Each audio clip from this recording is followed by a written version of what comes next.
did to that defense. You know? I know what my homeboy did.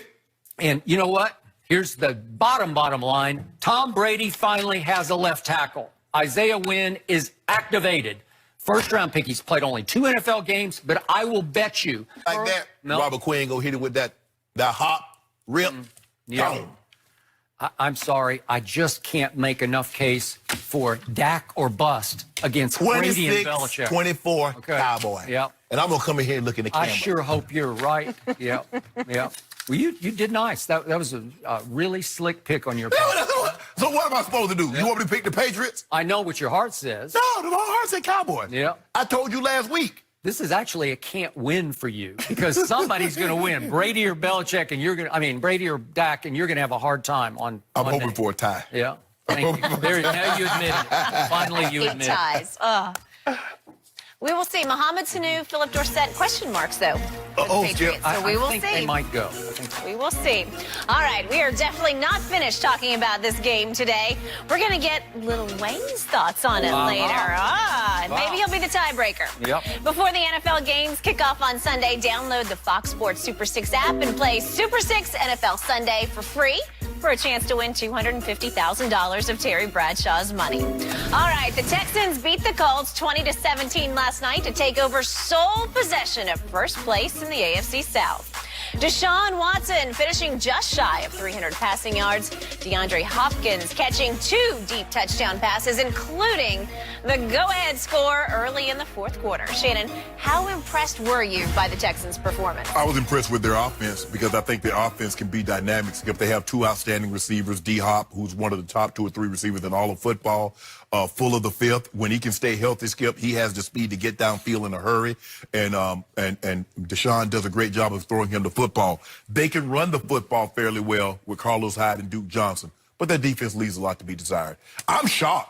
Now, I picked the Texans, but after watching that game and following it, I'm like, the Colts are just going to run out the clock. They couldn't stop the run. And that's the best offensive line in football, Skip. I've seen it. I don't care what anybody says about the Eagles. I don't care what anybody says about the Cowboys.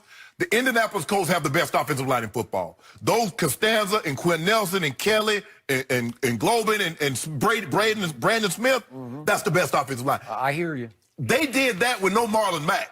So that was the second and third running back. You know what? The truth is, I'm watching the game and I'm thinking they are turning into they're turning in a former 5th round pick who's bounced around the league, Jonathan Williams, into somebody who looks better than Ezekiel Elliott to me. He's just running wild. Wasn't that his first touchdown since like 2016 or 17? Yeah.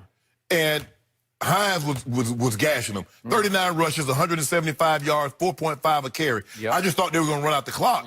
But then, all of a sudden, they signed Nelson Aguilar. I mean, T.Y. Hill. I couldn't tell. I mean, they both were 13, Skip. If he catches one of those passes, I believe the game is different. And he dropped both of them. And it gave the Texans, ended up getting off the field because he was going to score on that one. The guy tried to jet it, what we call jet, which is undercut the pass. He catches that ball, Skip, and turns up. It's a touchdown. I thought he might have scored on both of them, actually. That one, if he'd turned and broken loose, I thought he was gone. But he just needed to catch that one. The other one, Skip, this one right here, he's to the house. He's to the house. And he drops both of them, and we all know. Skip, if they make the playoffs, they'd be the team, doesn't matter who they play, I'm going to pick the team that they're playing to beat them. Because I've seen their story before. Every year it's the same thing. Remember, the Colts went there last year and ran the ball down their throat, took the ball away, sacked Deshaun, took the ball away from him. No, I don't trust their defense. Their defense looked bad. Skip, they're getting 5, 6, 7 yards a clip. They don't wrap up. They got, on the touchdown run, Skip, they had him in the hole. 3, 4 guys hit him. He bounces it. One guy just smacked it. No, I was impressed with their offense, but their defense, nah. And as a team, I don't think they can go very far. They can make the playoffs, but they're not going very far. I don't see them winning the game. I agree with your takeaway. I sat right here and I picked the Colts to win this game 20-17, and I thought they were on the way to doing so. But quick thought on the Colts strategy. I don't know if they had time to actually study game tape last week, but there's this guy named DeAndre Hopkins. He's actually pretty good. Why would you single him up? Every time I looked up, he's singled, and sometimes he's singled on the rookie. Yes. Well, what are you doing?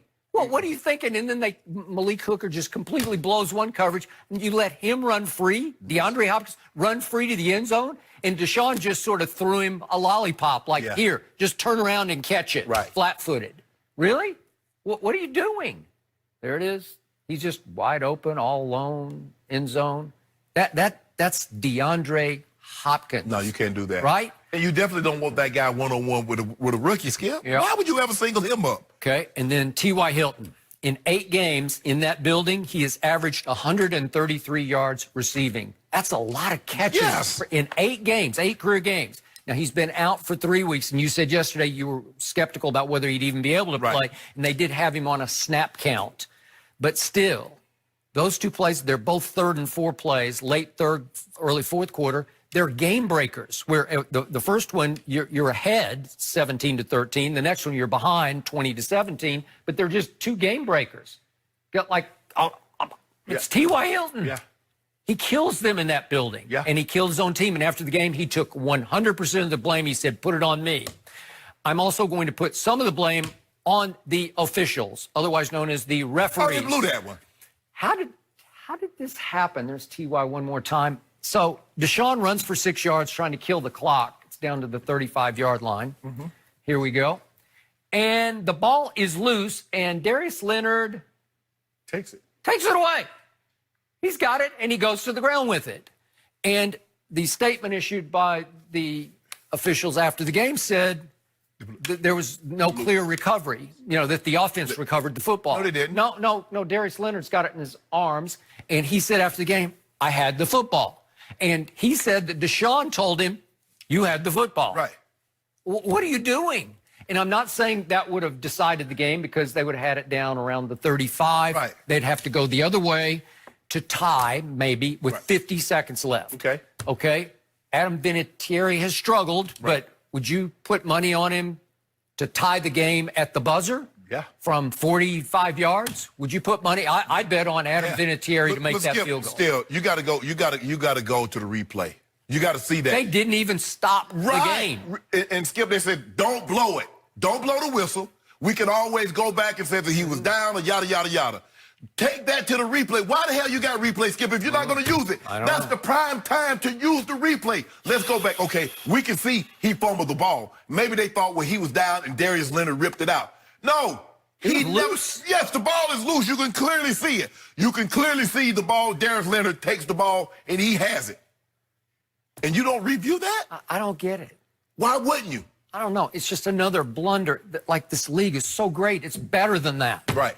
It's up to you in the last 2 minutes. You got to stop the play and take a look. Just satisfy the viewers that, oh, we looked. And then if you want to conclude there's no clear recovery, I guess I have to live with that. But it's hard to live with this. Right. Because when you didn't even review it to see if there was a clear recovery, how you going to tell? First of all, how can you tell there wasn't a clear recovery? I don't know.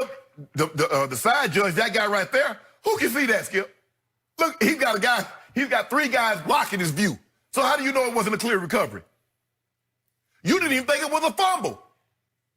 It sure looks like a clear recovery. Yeah. And Darius Leonard was adamant after the game, I had the football. Skip, if he thought it was a fumble, what you supposed to do? Where's the little blue bean bag? The ball's on the ground. I ain't seen no bean bag. Nope. So he didn't even think it was a fumble to begin with. Another game marred, but I'm with you. Both teams got some issues, so I don't think the winner of this division is going to go very far. No. But, man, close offensive line. It's serious business. Yep. They for real. Yep. And Jacoby wasn't great last night, but he can look pretty good behind that line. But that's the thing, though, Skip. I mean, one game, if you remember the game that they played, 2-3 weeks ago, he was unbelievable against the Texans. Yeah, he was. And then he comes back.